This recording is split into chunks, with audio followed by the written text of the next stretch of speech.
नमस्कार साथियों, आज हम हैं अपने एमजीसी यूनिवर्सिटी के जो आपकी मेन साइट है उसके ऊपर।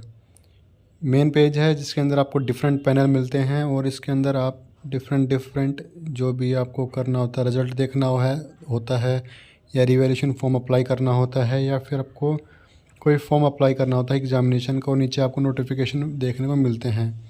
तो साथियों, आपकी फर्स्ट सेकंड थर्ड ईयर के रिज़ल्ट आ चुके थे। उसके बाद आपके रिवॉल्यूशन रीटोटलिंग के फॉर्म अप्लाई भी हो चुके थे, उसका भी रिज़ल्ट आ चुका था। और जो रिवॉल्यूशन के अंदर भी पास नहीं हुए हैं उनके सप्लीमेंट्री फॉर्म जो कि थर्ड ईयर के अंदर थे, भले ही वो BCom third year, BA third year पे, बीएससी थर्ड ईयर के अंदर थे, उनके सप्लीमेंट्री एग्ज़ाम हैं वो कंडक्ट हो चुके हैं। तो आपका जो सप्लीमेंट्री का जो नोटिफिकेशन आया था वो आया था आपका 22 अगस्त को। उसके बाद आपका 9 सितंबर से लेकर 15 सितंबर तक आपकी जो एग्ज़ाम डेट्स हैं वो कंडक्ट करवा ली गई हैं। क्या प्रोसीजर था, कैसे अप्लाई करना था, कहाँ फॉर्म सबमिट करना था, पूरी जानकारी मैंने आपको अपनी वीडियोस के थ्रू दे दी थी। लेकिन अब बारी आती है कि जिन्होंने सप्लीमेंट एग्ज़ाम दिया था उनका रिज़ल्ट कब डिक्लेयर होगा।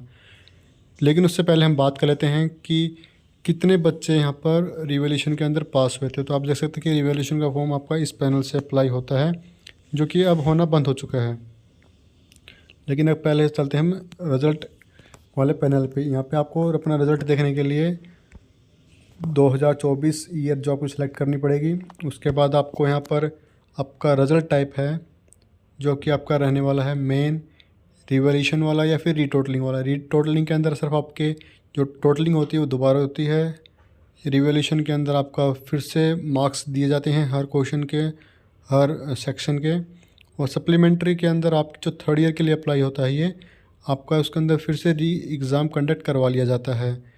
और जो आपका फर्स्ट और सेकंड ईयर का है ये आपका जैसे आप नेक्स्ट क्लास के अंदर जाएंगे उसके साथ आपका फॉर्म अप्लाई हो जाता है।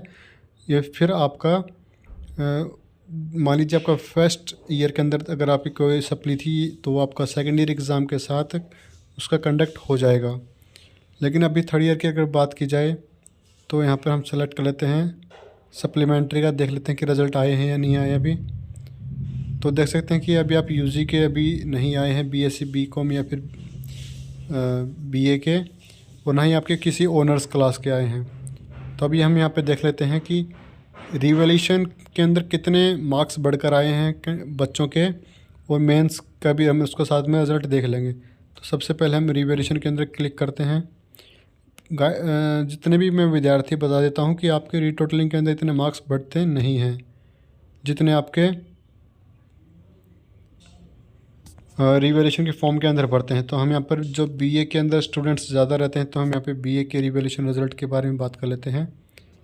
तो अभी हमारे पास किसी का रोल नंबर नहीं है तो हम बाय फादर नेम यहाँ पर रिज़ल्ट देखेंगे।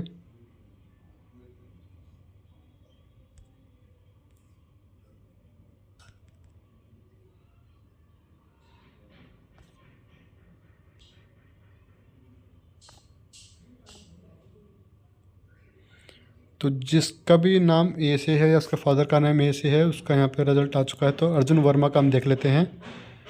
तो इसने रिवॉल्यूशन का फॉर्म अप्लाई किए थे और इसके मार्क्स जो कम थे एक सब्जेक्ट के अंदर, तो इसने हिस्ट्री के अंदर जो पहला पेपर है उसके अंदर अपना फॉर्म अप्लाई किया था। और इसके जो जिसके अंदर हैश लगा हुआ है इसके मार्क्स इसके बड़े हैं या नहीं बड़े ये देखते हैं।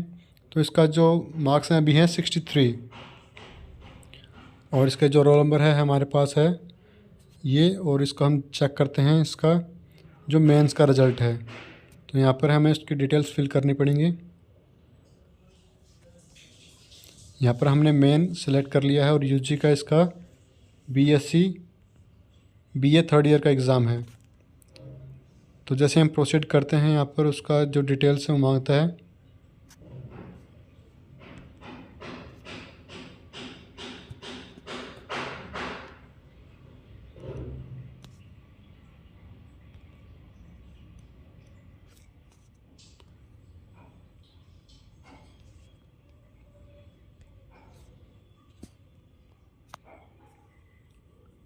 तो जिनके नाम ए से हैं, फादर नेम ए से, वो आ गए हैं। लेकिन हमें यहाँ पर अर्जुन वर्मा का देखना है।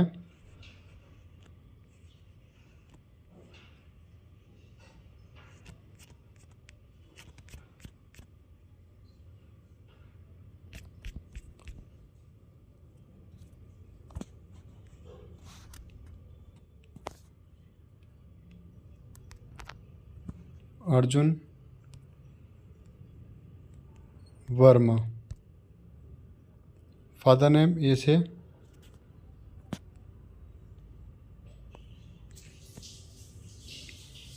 तो जो हमारे पास रोल नंबर है वो लास्ट वाला है। तो इसका जो मेंस के अंदर उसका हिस्ट्री के अंदर 63 मार्क्स हो चुके थे, लेकिन अभी यहाँ पे उसके देख सकते हैं कि 48 मार्क्स थे। तो यहाँ पर उसके टोटल साफ साफ दिखाई दे रहा है कि यहाँ पे उसके 15 मार्क्स बढ़कर आए हैं।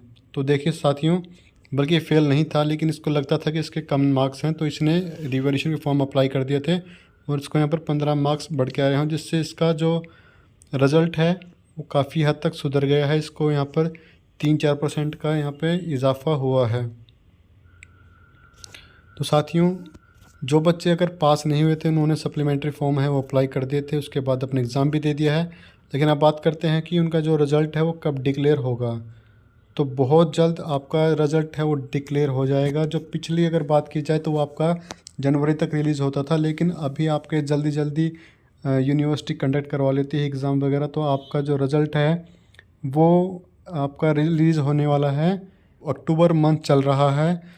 तो आपका भी सप्लीमेंट्री एग्ज़ाम कंडक्ट हो चुका था, लेकिन इसके अंदर प्रोसीजर रहता है कि आपका मार्क्स वगैरह रीटोटलिंग वगैरह फिर से करना होता है।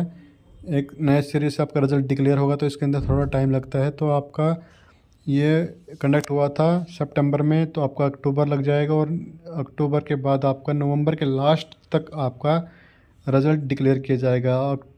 नवंबर 15 तक आपका रिज़ल्ट आने की कोई भी संभावना नहीं है। अगर आपका बात की जाए तो ये आपका 15 नवंबर के बाद रिज़ल्ट डिक्लेयर किया जाएगा। हो सकता है कि आपका नवंबर के सेकंड वीक तक रिज़ल्ट आ जाए, क्योंकि जैसे दिवाली की वीक छुट्टियां ख़त्म होती हैं तो आपका रिज़ल्ट डिक्लेरेशन पे काम स्टार्ट हो जाएगा और आपका नवंबर के सेकंड वीक तक आपका रिज़ल्ट डिक्लेयर कर दिया जाएगा। और जैसे ही रिज़ल्ट आपका डिक्लेयर किया जाता है यूनिवर्सिटी की साइट के ऊपर, तो सबसे पहले आपको इसी चैनल के द्वारा वीडियो बनाकर अपडेट दे दी जाएगी कैसे आपको रिज़ल्ट चेक करना है। उसके बाद आपको क्या नेक्स्ट प्रोसीजर रहता है, जो भी विद्यार्थी की जो भी परेशानी रहेगी उसको हमारे द्वारा हल किया जाएगा और आपके एकदम सही सॉल्यूशन दिया जाएगा। साथियों, छोटी सी इन्फॉर्मेशन थी जो सभी के साथ शेयर करनी थी। एमजीएससी यूनिवर्सिटी से रिलेटेड हर अपडेट टाइम टू टाइम पाने के लिए आप इस चैनल को सब्सक्राइब कर लें। कोई भी अगर आपको परेशानी आती है यूनिवर्सिटी के काम से रिलेटेड, तो आपको हमारे इस चैनल के माध्यम से हमें संपर्क कर सकते हैं। साथियों, फिर मिलता हूँ अगली वीडियो में एक न्यू अपडेट के साथ।